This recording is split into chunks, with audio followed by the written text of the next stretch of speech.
Perfect. Or do you want to marginalize me till I'm out of my moment? Alright. Yo. So yeah, this is we labeled this the rapid fire side chats with Empuls and Stonemaple music. I like to proudly excuse me. I like to proudly present to everybody Sir Spitz. Sir Spitz, please address the people. Yo, what's poppin'? How y'all doing out there? So let me try and remember the exact. So I did a track with Luke Evans, rest in peace, who put me on the Human Cannon.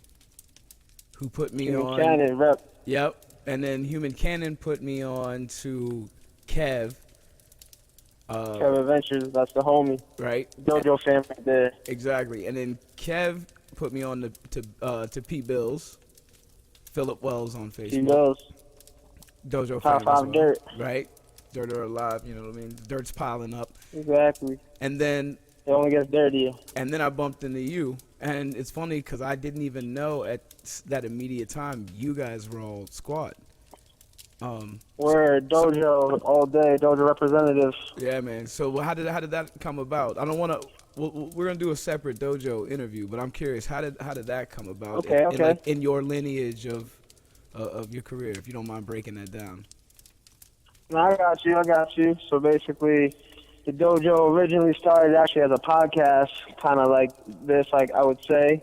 You know, we had our thing, we had video as well. We were based out in Portchester. We were linked up with this network. I don't want to say the name because we didn't really end amicably, but basically we had our run over there. Because actually I featured on one of the shows that they already had existing, and I spit a few bars, and I was just basically a guest. You know, I sat in one of the episodes, but then I got familiar with a couple of the people over there, and then they had an opening slot. So I was like, you know what? The world could use a dope hip-hop show because, you know, all the dope ones like MTV, you know, Yo MTV Raps and all that stuff was gone. So I was like, we had a void. So I was like, the Dojo got to fill that void. And plus, it was in an era, in a year when the hip-hop was kind of at its lowest peak. You know, the bars weren't really popping off. It was just a lot of bullshit on the radio. Like, not to say that it isn't the case now, but it was just only that. A lot of shit came back recently, but long story short, so I had the podcast popping off, and then I had a lot of the artists that I ended up making music with and joining the Dojo fam. Those are my guests. So I had a lot of dope guests, a lot of dope times on the Dojo. We ended every show with a freestyle cypher session, you know what I'm saying? And I just put a lot of the people in the Lost Borough, where I'm from, Yonkers, New York. I try to put everybody in the local area, you know, who's doing the real shit, none of that mumble rap, trap crap. Right. Just put them on with the real hip-hop shit. And then we had a dope show every Saturday for an hour. And like I said, I did a lot of networking that way. And actually ended up, you know, boosting my own musical career because I ended up featuring with a lot of these homies as well as I started progressing. And because actually the last episode we had Percy P, the special edition Sunday episode, the series finale. We had the legendary Percy P. Shout out to him. Shout out from the Bronx. Exactly, he's a legend. You know, he rhymed with Eminem, Fat Joe, DMX, mad different people. Shout out to him. Yonkers is a representative as well. So he was on the episode. I made the announcement that we're through as a podcast, but we're going to move on and venture out to where we are today, which is like a label, independent label popping off. So a lot of in between stuff happened. It's like kind of like a blur, but we got to where we got today, and we've been making a lot of things pop off. So I think we're doing the right thing. I was saying that's where we'll pick up from that, so I can get like everybody's input on the Dojo night. So now that we talked about how I met you and what I know, you know what I mean. How did you get to that point? Like when do you? Because I think you and I are about the same age, right? I'm 35. I'm about to be 30 in September. Yeah, see, September. I'm September 1st. Okay, Virgo represent, and we both. I think we both consider millennials. I think just at the peak millennial. Yeah. So there you go. Yeah. So that's what's up. Yeah. See, we fun educational. We used to have fun Dojo episodes. We used to talk that rap shit, but we used to have conversations and teach the audience as well about every topic. Yeah. See, and that's where. So I'm curious. So like I said, since you're closer to my age than the average rapper kid right now, you know what I mean? The mumble rapper, yeah. Yeah, like you remember the average little man of the world. You remember back when you actually had to be good, and we actually tried and all that. So, yeah, those are the days. So if you don't mind taking the trip down memory lane, when did you start? Like, when did you get started? You know, I'm assuming like the early double digits age, right? Yeah, it's definitely been. I would say I've been in the game for almost a decade now, but like that was just me just starting out back in the day. I got my old mixtapes. With my cousin actually produced my old joints. He used to do video game beats for me, and I used to just be mad raw, just mad lyrical, just no hooks or none of that, just mad, just going in because like I said exactly, bars for days, punchlines, metaphors, similes, triple entendres, and all that. Just because the hip hop game was at a point where it was at its lowest. To me, that's when when Nas made hip hop is dead. It was just at a point where like almost all hope was lost. I'm surprised it even bounced back to where it is today. But so basically, I was just so fed up with the game. I was just like, I got to do something about it. Like this is when like Lil Wayne was at his peak. Peak of fuckery. He's like the king. He's like the kingpin of mumble rap. He's like the forefather of that shit. So. You know what I'm saying? I just had to do something. I had to save the game like a memory card, like Doom said. So right. I stepped into the ring. You know what I'm saying? I'm a pretty smart dude, and I like to get shit done. And so I just had a way with words, so I just did my thing. And, I got clout off that. So I took it to the next level, kept making new mixtapes. I had 3 SS mixtapes, SS1, SS2, and SS3. Like I said, with my cousin. I don't want to shout out his name because we got beef right now. And so basically, I did that, and that was right before or around the same time the dojo started, the podcast. And then, like I said, I did a mingle, and I ended up meeting you and all that, and now we got a feature on deck that's about to tap off in a little bit. Oh, yeah. You know what I'm saying? I don't want to give up too much away. Oh, yeah, no. Unreleased. See, and that's...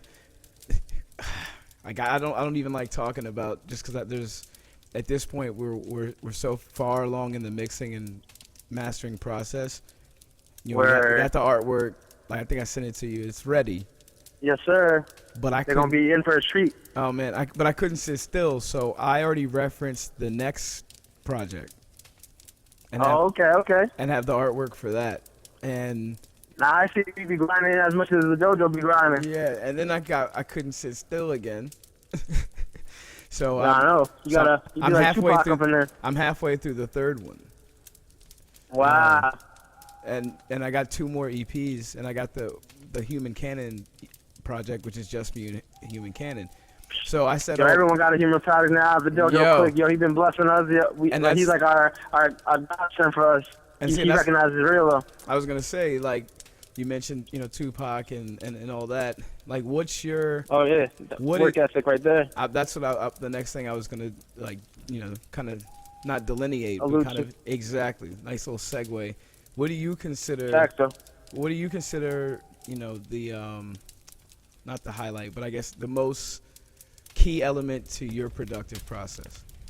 It's kind of like the little piece for the new guys, because some of these new kids hit me up like, how do you defeat writer's block? How do you stay productive? Asking me, and I've got a whole That's a series, good question. right? Like I've got a whole series myself, but I like asking other MCs that I see that are grinding as well. Like, yeah, well, it is because a lot of that stuff is behind the scenes and doesn't get into the forefront because I guess it's not as glamorous and it's the hard work behind it. So a lot of people don't like to put in that kind of work.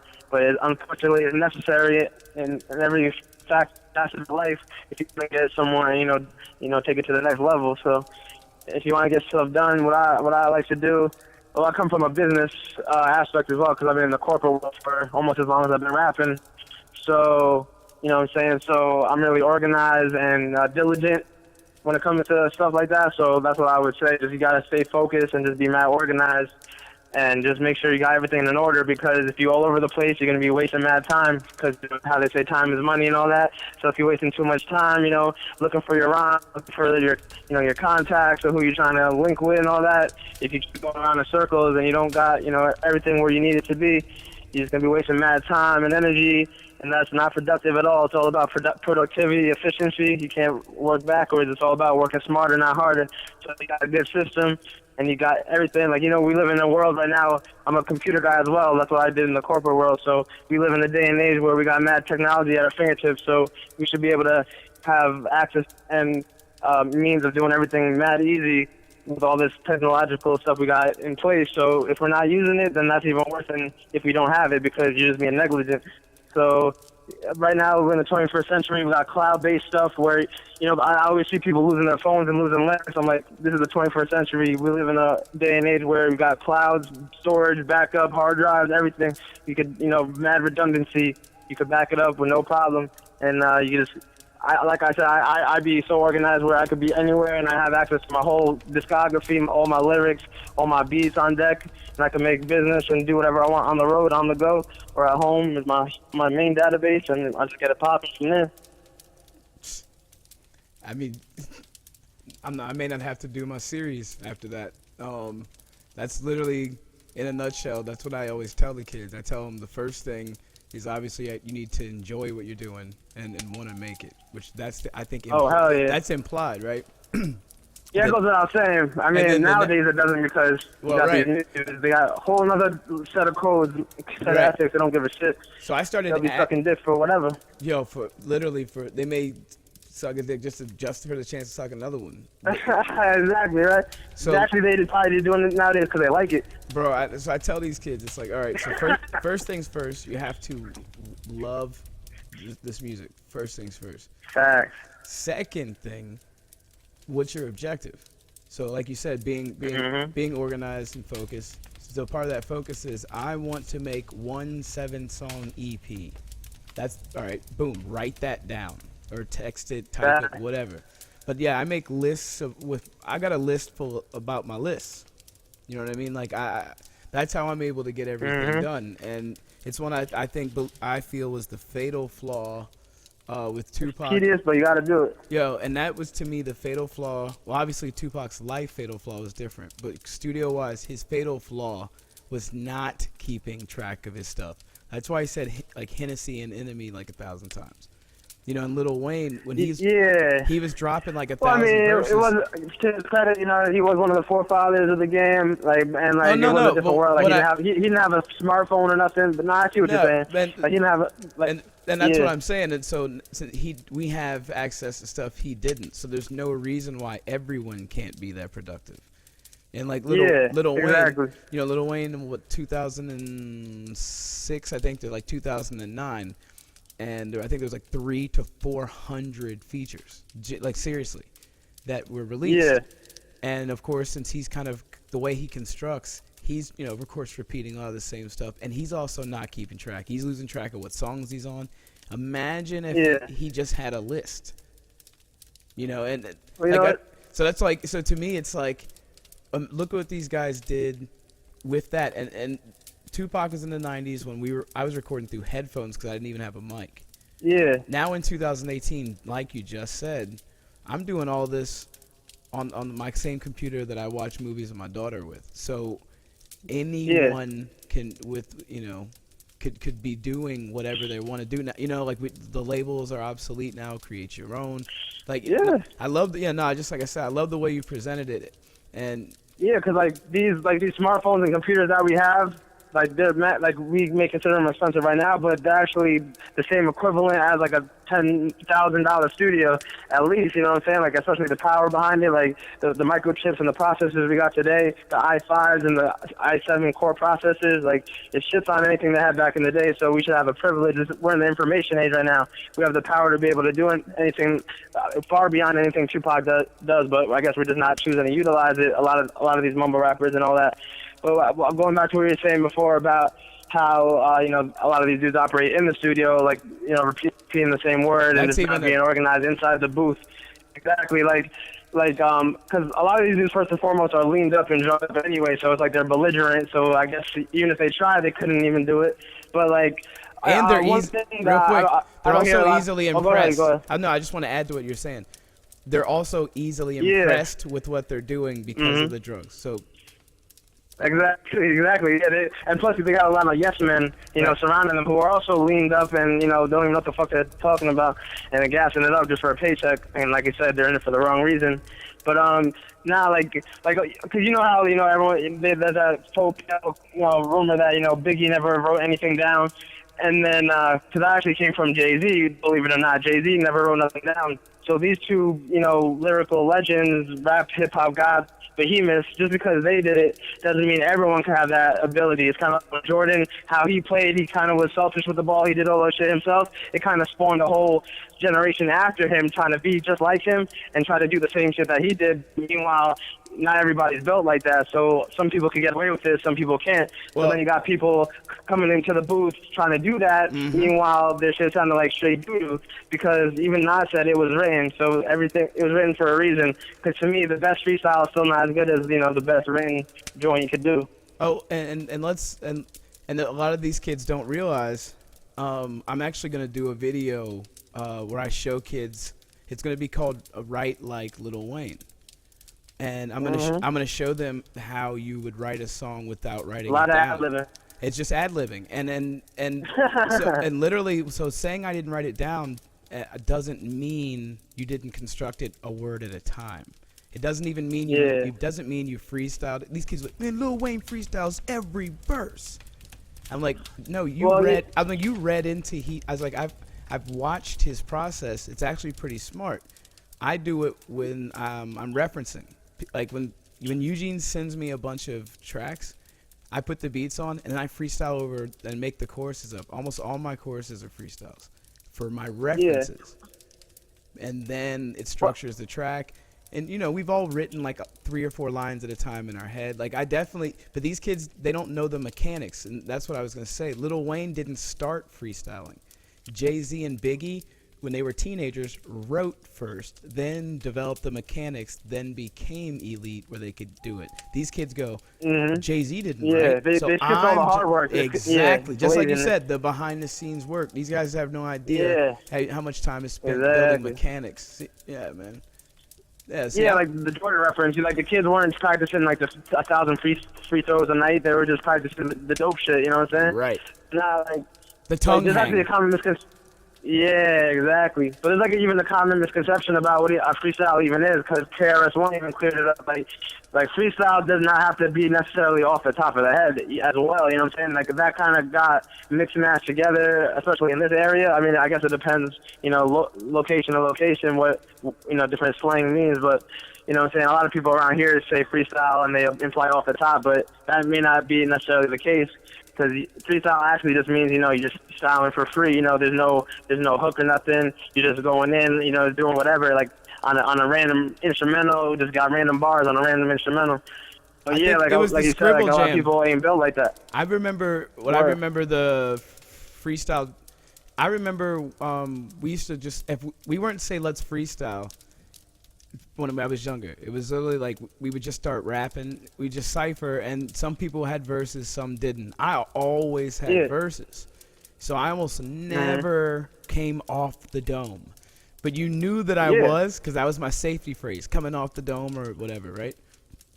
I remember. Well, that's what it is. It's actually, I mean, it could be used as a filler. You know what I'm saying? Exactly. Like a lot of times, how it started from, because like a lot of people back in the day, the top artists, they wasn't actually rhyming. Like they try to claim like there was rhyming off the top of their head, but they were just like they Busy got B. bars in the back of their head for years, bro. We can go back to the park jams. Busy B still bail money, really freestyles. Yo, Busy B still wrote ball with the ball and all that on paper. He wasn't even freestyling that stuff. When Kumo D dissed the shit out of him, he wrote all that down. He had practiced that. Again, it was written. It was written. Exactly. And now, when freestyling became prevalent was Supernatural and Juice and the Scribble Jam. To me, that's just like its own lane. Like, there's actually people who are like savants in that area. Well, I'll give them credit. They're actually on some alien shit where they do superhuman shit. And then the Scribble Jam era. And then there's the Scribble Jam era. So I remember in my area, we hosted freestyle battles too, and our freestyle implied, because it was a battle. It always in a battle, freestyle to me always meant off the top of the head. always. Okay. Because I don't know this guy. And you can tell when someone's doing a verse when there's no beat, because sometimes we wouldn't have a beat. And acapella stuff started happening. Yeah, like the new shit. Right. So like 2003, someone walks up to you and they start doing a verse and their man's doing ad-libs. That's when I'm like, well, you wrote that down. And then one of my rebuttals would be, you needed to use a mixtape verse just to fuck with me, or something like that, you know. And then everyone would be like, ooh, and I was like, yep. I was like, so situational stuff works in the room. And then when they started recording, yeah, I see one of your battles. You held it down. Well, those are tactics. Those are good gems you're spewing right now. And that's good. My man P. Bill's in the battle game. I bet he knows a few of those. Yeah, as well. And Bills is he understands. All right. So I started battling like 1990 something. There was no cameras. You OG in the game. Yeah, there was no cameras. The first live battle or like recorded battle I did was 2011, and I didn't even think of what it's gonna look like on camera. I was only thinking about the room. Of course, it's actually not on the internet because I stumbled through all 3 rounds. I choked. I was like already thinking about the disses I had for other battlers. I wasn't even concerned with the guy. And then I see. Yeah. You know what I mean? So if you watch them from then on, there was I did a battle where I knew it wasn't gonna have any impact in the room. It was literally just for camera. But like I said, there's okay. So like you was ready then. Yeah. So the different eras. It's just good to have. Like I said, I only like to deal with cats that are either proficient in one, or have been efficient through many. You know what I mean? I don't like if you just start. I noticed. You know, that's why. Like I said, that's a bar right there. That's when I rocked. I didn't even realize it till I said it. But that's why I rocked with y'all, because Kev's obviously younger. But there's something about that kid. Yeah. You know what I mean? There's something about that kid. There's like a spark in that kid. It's funny because he got that old school style too, so it's like that's what I'm saying. It's crazy. A lot of these younger dudes got they got better hip hop knowledge than a lot of these older dudes, like A$AP Mob and like Odd Future. Like somehow they're even more hip hop. You got like 30-year-old mumble rappers out there. You know what I'm saying? They should know better. I can't wait to talk to Kev, because I love how it's obvious he has the mechanics of your 4/4 AB MC in there. But he doesn't stick with the I'm from New York, so let me talk about my Timbs and my and Miles. And you know what I'm saying? Like, nah, Dojo brings much more versatility than that. And I mean, we ain't stock like that. Yo, I'm telling you, when people hear some of the verses combined right now on my projects, y'all got like 8 or 9 verses. Like when they hear those, because it's even because I feel like y'all did something different with me than y'all would have done together. Or individually, like it's because we brought out something a little different in each other. You know what I mean? I'll speak for myself. I know I'll speak for the homies, the Dojo fam. I know they got their own techniques, but when I especially when I feature on someone's joint, I try to cater to how their vision of this song. I'm not gonna be on some Kanye shit and just try to take it to my own level, actually, or some Eminem shit for that matter, and just try to steal the show or try to change the whole focus to a different direction or try to change the beat or whatever. Like I'm trying to you're featuring me, so I'm trying to amp your song up even better, you know what I'm saying, trying to add my fuel to your fire. So you know what I'm saying? So the shit that we got, actually, believe it or not, like the style that I did on your shit, while I'm in it, for the fans that are eager to hear that shit when it comes out, like I was actually more at home with that shit, because actually that's the style I came from. Like I said, my previous mixtapes, I was mad raw, lyrical, right. You know what I'm saying? You know what I'm saying? So there's a body bag on there for the Dojo fan waiting to hear that shit. Oh, that's why I picked you. I mean, I think you can tell by now. I consider myself relatively calculated, and I feel like I picked. Facts. I feel like. I knew that ever since I heard you on that Killer Priest joint. That shit was litty. Hey, and I'll be very honest. Priest knows this. I tried to fade him. Okay. Hands down. Walter will tell you. That should be everybody's motive, though. You know. Yo, because that's not that. Now, mind you, competition, steel sharpens steel, real recognize real. Exactly. Like I got a joint I'm actually dropping for Bills when I get off of this with you, right? And You talking about on his project? Yeah, the lyrically joint.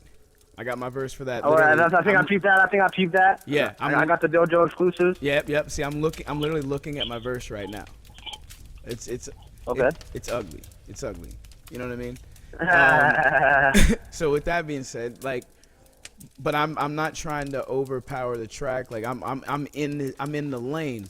But on Brolic, now super quick. I'm gonna let this will be the first time I ever said this out loud. Okay, you guy was on that song. Oh shit! You hear my son playing his trumpet. But yeah, so you guy was on that song. Word, musical right there. Uh-huh. So when I got on the song, you got and Priest were on it. Okay. Priest has 16 bars. You got had like 12, right? So, don't tell me what happened. Oh shit! So shit. I got on there, and my whole goal. And now that I told you, you guy was on there. Listen to the verse again. I'm not gonna say the lines because me and Yui are cool now, but it wasn't cool for a little while. Which is always funny for me to say. Like I had an issue with you God. He didn't like me. He said if they want it, he said the dojo tries to be like Wu, but if they want it, the dojo could get it too. He said he said that I was trying to sound like Ghost. I was like, this is what I sound like. Long story short, I got on there, did what I did on the track, and then I actually took him off the song. It was my song, and then Priest begged me for it.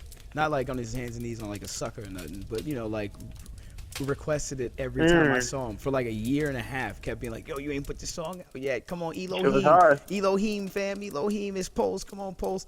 And he actually wrote a song for a project that we were working on, that he was working on, and put my one of my children's names in it.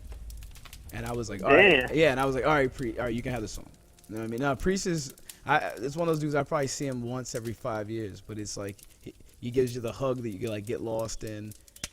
Tells you about it. He asks you how your kids are doing and remembers their names. You know what I mean? Like he's he's a real one. So, but I took Yui off the song. So that's why my verse is also extra long, because I tried to rap as long as they did combined. So when we took Yui off the song, and now it's just me straight shining on Priest, and he loved it because it wasn't. I didn't fire a shot. There's no subs. I'm pretty sure, wink wink, that there's a sub or two at you got. You know what I mean? But it's like a 12-year-old allegedly verse. Allegedly, but it's like 12-year-old verse. But like then the track that we did, the while I'm in it, I told you when you sent it to me, I think my only response was, that's perfect. Or that's I remember that shit. I was like, perfect, or like, that's better than I expected, or something to that effect. You know what I mean? And word. That's another thing. Had to do it the right way. I'm glad that actually we segued to that, because another thing that I'd like for you to talk to these kids about. Okay. If you don't mind, the importance of consistency. The importance of consistency? Yeah, especially since you know about the IT world and like how 0010 whatever has to be that way every time. You know what I mean? Like. Well, yeah. I mean, consistency. I guess it's like a mad generic topic, because it could be applied to so many different areas. Like even when it comes to just how you are as a person, you should be consistent and not be two-faced. You know what I'm saying? Flip back and forth. But your work ethic should be consistent, because you know what I'm saying. If you're trying to go forward a project and something like that, you're halfway through. Why quit? You already had that energy in the beginning. You just use that same energy again and just make it to the end. You know what I'm saying? So consistent in that regard as well. And yeah, like you mentioned, computers, the binary system, zeros and ones. Like if you got one of those digits off, it's a one instead of a zero, or vice versa. It could be a totally complete different outcome. So you got to be meticulous with how you handling your business, and make sure you make no mistakes. And you got to be calculated and just keep doing what you're doing. And like I said, consistency is key. Persistence overcomes resistance. So you know what I'm saying? It's all about your stick-to-itiveness. And you can accomplish anything if you set your mind to it. Facts. I hate saying that at the end of something so eloquent, but you know what I mean? Well, I'm from New York, so to me that is eloquent. Yeah, right. But like, it's like to me, it's like the old head. It's like if the old head just said that to me, like in a bunch of kids when I was younger. Like, man, he right. Mm-hmm. Man, he right. Word. Like, you know what I mean? Like, man, he right. Whatever. Don't tell him we was listening though. But he right. Yeah. I know. You gotta admit it. You gotta give credit where it's due. That's what I learned. But no, I appreciate you because I hate getting on this platform and then just sounding preachy. Like, this is what you should do. This is what I think. So it's like, you know what? Word. I'm a cherry pick because I work with like minds. I feel like, you know what I mean. Now, obviously, there's also things we would disagree about, or otherwise one of us is lying. You know what I'm saying? But I know I know that at the base, principle-wise, structure as a human, all that. Like I said, I knew when I linked up with Dojo. That's why I always joke that like the Stonemaple Dojo connection. You know what I mean? It's like, like we both had imprints. We both been growing our brand our way. Exactly. I'm sure we would have liked to have made certain decisions different, but we made our decisions. You know what I'm saying? And that's like, and again, I do what you got to do. Right. And I know I'm putting words in y'all's mouth because we've never said this out loud, but I almost feel like I can. You know, with certain things, it's like, fuck Jay-Z. Nah, I'm sorry. Yo, man. That's why I can't. No, trust me, man, I can't wait to come up because I have this feeling like it's like we almost have enough material combined to do a set. You know, like a well, I jokingly had a name instead of Stonemaple. It was like, or like Dojo. I think it was like Stonemaple or something. But I had like a joke name for like a project. Oh, it was like an amalgamation. Yeah. Of all that shit. Because I was like, you know, in a few years when all this stuff is out, I was like, just for posterity, I was like, I'd love to assemble a compilation of all the songs we did. Because you know what I mean? Yeah, mixtape style shit. Yeah, man. Because like I said and again, I'm basically continuing to talk about our music just to let people know. You know what I mean? But let them know. Like I said on a couple of the projects, I'm gonna talk my shit. But on a couple of projects, talk that shit. It basically sounds like we were working together. And I'm gonna go ahead and let this little cat out the bag too. Me, Kev, and Def Child actually have a collective called the Trifecta Group. Where? How can you promote that shit? I know Jojo shared that out a few times. Yeah, like and some subdivision of that. Right, and me, Kev, and Alchemy are gonna do a quick EP real quick because Kev write fast like me when he's motivated. You know what I mean? And Yep. So we're basically gonna do the way. Of course, I'm messing the microphone up. But yeah, we got a loose little structure for that. But basically, we're gonna give ourselves a super short window, force ourselves to write, and we can't change anything. No editing, none of the. That's kind of like some slaughterhouse shit. Yeah, no behind the scenes, whatever. And it's like, all right, Kev, I'm in the studio right now. So are you. All right. Make it happen. Make the magic happen. We've got an hour both to finish this one. You know what I mean? And we're gonna pick all the beats first, and then both do post production and stuff. Like it's gonna be, but yeah, man. Like I said, I genuinely don't believe that these cats are gonna believe it or be prepared. Just from the stuff I know. They ain't ready. You know what I mean? I'm telling you. And so at the risk, it's about you just doing a damn thing because you gotta be ahead of the curve. You can't be behind that shit. Man, we are the curve. Like just, you know what I mean? Yup. Like. Get around. Bro, so you know what? Oh, I'm laughing because I finally looked at the time. Or actually, I think we just hit 33 minutes. 33. That's lucky shit. Right? That's Jesus shit. It's on the Jesus shit. Oh, dropping everything on the 33 and the third. You know what I mean? Where there's 33 bullets in my gun. But yeah, so obviously this won't be the only interview that we do. But Sir Spitz, I appreciate your time. Yo, you already know. Invite me back. The shit was a pleasure. It was all mine and all that. I like everyone to just navigate to DOJOHIPHOP.com for all the realness. I was gonna say, talk your shit. Talk your shit. Talk that shit. Well, you know, Sir Spitz all day. Dojo representative. Shout out to all my Dojo fam out there. We doing it, grinding hard as always. How did I'm saying? Just. How did they get at you on Twitter, Instagram, Facebook? Oh, okay. Sir Spitz on every major platform, SoundCloud, Reverb Nation, Twitter, Instagram, Facebook, everything, YouTube, and Dojo's the same shit. But if you want everything in one nice, convenient location, you just go ahead to DOJOHIPHOP.com. We even got an Android app right now. So we're doing large things for 2018, and we got even more on deck in the store. Did y'all hear that? He didn't say go to my Facebook, find an obscure ass link. He said go to DOJOHIPHOP.com. A direct access point. Weren't we talking We don't about, need no Mark Zuckerberg. Weren't we talking about, was that efficiency and self-sustaining abilities and thoughts? Exactly. Convenience is cheap, bro. Hey, so like the proof's in the pudding. You know what I mean? Like I said, so I'm just Too soon, bro. Bill Cosby, too soon, bro. Oh man. I was messing with you, bro. Nah, I just realized I do have to take that phrase out my vernacular though. Like, Nah, yeah, that is a good look though. Yeah, you might want to watch out. Nah, I appreciate you. And I'm not even gonna edit this out. I'm gonna leave this in because I'm a real man. I definitely. Nah, it's very funny. We got some comedic shit. You know what I'm saying? Some Hooper real shit. Yeah, man. Real recognized real. We laid back like the dojo was, you know. But yeah, so Dojo. So it's DOJOHIPHOP.com, all one word, with the .com. Yes, sir. DOJOHIPHOP.com. No nothing, no funny business. DOJOHIPHOP.com. Got everything, all the artists, all the music videos, tracks released, everything. Oh, word. So y'all even post like when you got shows coming and everything, like events, or do you not? Well, yeah, I mean we've been a little bit slow with the shows, but the summer will probably pick up. Depends on the area, because like the Lawrenceburg area in particular is not really good for that real hip hop shit. They're focused on that new mumble shit. So the Bronx and Brooklyn and Queens are usually a little bit better. So hopefully this summer we got some shit popping off. So we'll definitely post it there if we got something. But I know that, and to my knowledge also, some more of the real hip hop with the nicer people will say happens when it's warmer as well.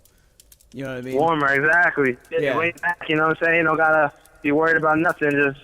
Nowadays, I don't know what's going on with the weather, but New York's been going through some PMS.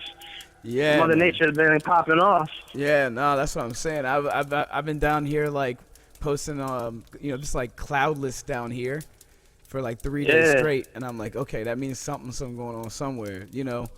And like, you know, I'm gotta like, pack a fucking bubble jacket and some basketball shorts just in case. Yo, that's the wildest, man. I'm telling you. The one. All right, so yeah, the first time I went to NY, I was 16. It was a school trip. Okay. And so we rode up on a bus.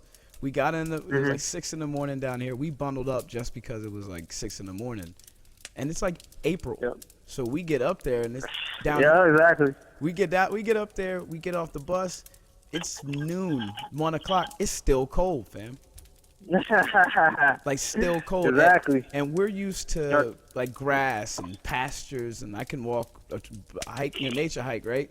I remember we're in the middle of iron jungle. Yo, we went to Times Square, and I remember looking up and being like, is that the sky or is that like the light I was like, I don't see any stars. Like I remember it was bugging out.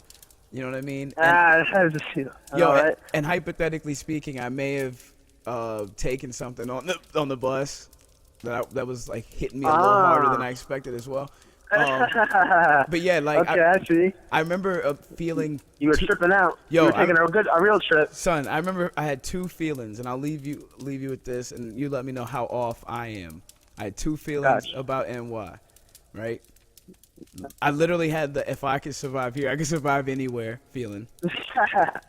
Right? Facts. That's how it is. But then I smelled the heartbeat of the city, kind of thing. You know what I mean? I was like, yo, there's a life here. Don't nobody see. Pictures don't show. Like it's different up there. You know what I mean? Yeah, like, the side to it that the tourists is like anywhere else. You know, the tourists see one thing, but the real people see it totally different. You gotta live through the shit. Yeah, man. I've never felt like a tourist since I've been up, like since that moment.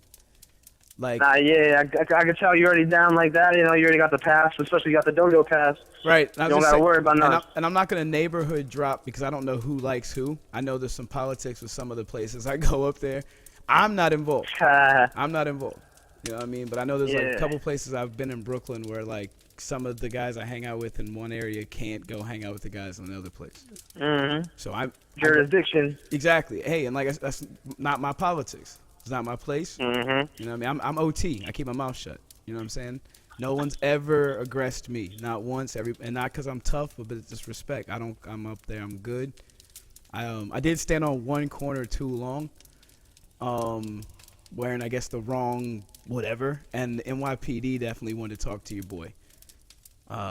And that's when I found out Yo, they be bugging. Yo, and I found out about y'all's concealed weapons laws, the hard way. I had a blade in my I had a blade. The weapon laws is that they're the only ones who can have the weapons. Son, I had a blade on me, and I didn't have it because I planned on sticking anybody. I had it on me because that's what I wear one all the time down here.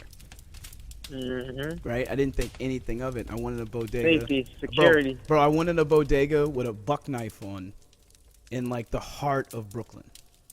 No one in the street cared. You know what I mean? Like that, because I didn't. I was literally just waiting for a roast beef sandwich, a fire roast beef sandwich, and I wish I could shout like I said, I wish I could shout the place out, but they told me like, you know, you're probably not good here after dark. It's like one of those spots, so I don't want to. Like I said, I'm staying out of that. But it was fire. It was like a loose roast beef sandwich. I never had a joint like that from a corner store. You feel me? Like we don't have that down here. You got to go to like. Dude was undercharged. Where we got pizza, Chinese food, and bodegas. That's what we got around here. We got. That's all we got though. Yo, Everything else is overrated. He was undercharged. Like he undercharged me. Like it was like an $8 sandwich, which everybody else was like, damn, $8. I'm like, down here that'd be $15. Like you guys don't even realize. With fries alone. Like anyway. But yeah, I came out with the bag, and I guess that place is also known for other things. So I was like, I see. Yeah. So I was like, I'm gonna eat the sandwich right here. And wondering. I was like, yeah, dude. I was like, I'm gonna eat the sandwich right here. And dude was like, open the sandwich when you get outside. I was like, I don't know why, but whatever. So I walk out with the bag. I start fishing around the bag, and then I roll it back up and start walking, and then they ran up on me. And I don't know if they thought I had work, if I was running money. You know, obviously they thought I was up to something. And then they, of course, you know, I'm up against. Trying to catch you. Bro, I'm up against the wall. Blah blah blah. My sandwich, you know, I got these hands on my sandwich, and I'm like. They're trying to eat your food for real. Son, I'm like, I'm not resisting. I'm not resisting. Like, I'm from Virginia. Like, let's like slow down. Like, you know what I mean? Like, slow down, slow down. And they were just like, what were you doing in that store? And I was like, I got a sandwich. And they're like, do you submit to a search? And I'm like, only because I know they're going to do it anyway. Did you get mayonnaise on that sandwich? Son, I knew they were going to search me anyway. So, long story short, I was like, yeah, go ahead, you know, search me. I'm thinking I don't have anything on me. And then they pull out, you know, they pull my shirt up, and he sees the buck knife. And he's like, what is that? And I was like, I can't, it's open carry. Like, wow, you know that's some Crocodile Dundee shit. Yeah, and I see down here. You call that a knife? Down here, you can open carry. So, since it wasn't hidden, I didn't think it was a problem, but it was a big problem. And they confiscated my knife because I just gave it. I mean, I had more in the car. It wasn't like I was fucked up. Yeah, but I was literally like, I thought it was, you know, it was fucked up. But I counted my lucky stars because I got to walk away, and I'm telling you about it. You know what I mean? Like I don't. That's true. That is true. I'm not. I didn't. What's more, a knife or a life? So you got away with your life. So fucking nice. And you got others. And with cut it up another time. And with all the people that didn't fare as well as me, especially in your fair city, man, I feel like I have nothing to complain about. You know what I mean? Like I've been treated lovely by NY.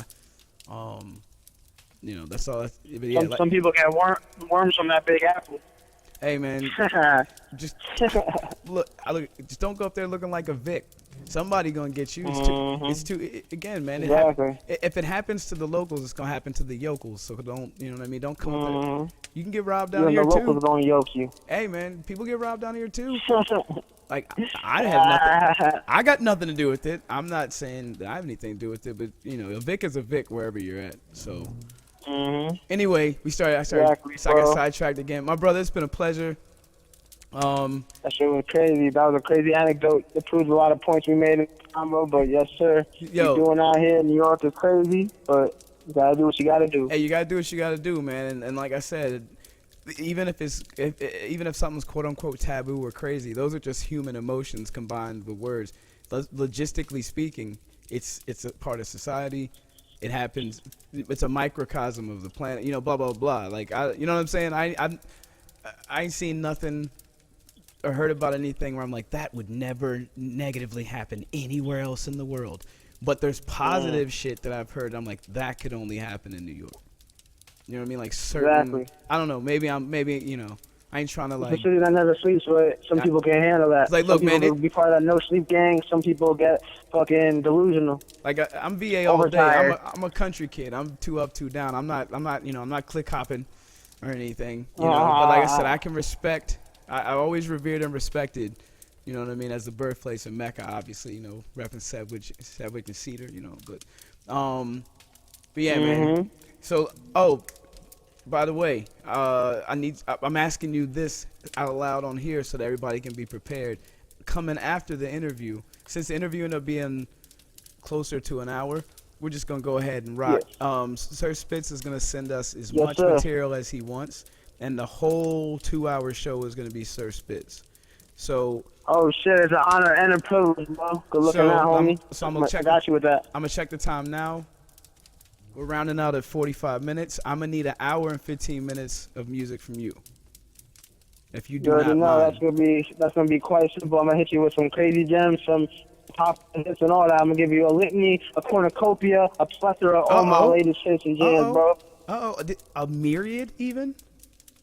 Myriad? I don't know. I'm gonna have to charge for a myriad now. I'm just fucking with you, bro. Yo, hey, charge man. $1 million for a myriad because I get $1 million every period. All right, I'm gonna send. All right, now I gotta send you a beat real quick. But yo, hey you man. Know. Again, thank you very much, my friend. And salute, respect, likewise, bro. It's an honor, son. Yeah, this has been. Have a great evening. And shout out to all my JoJo fam out there. Respect. Yeah, this is Stonemaple represent. Rapid Fireside Chats with Empuls and Stonemaple. My man Sir Spit to the Dojo. Respect. Now who's gonna be the Medici family and stand up and let me create more?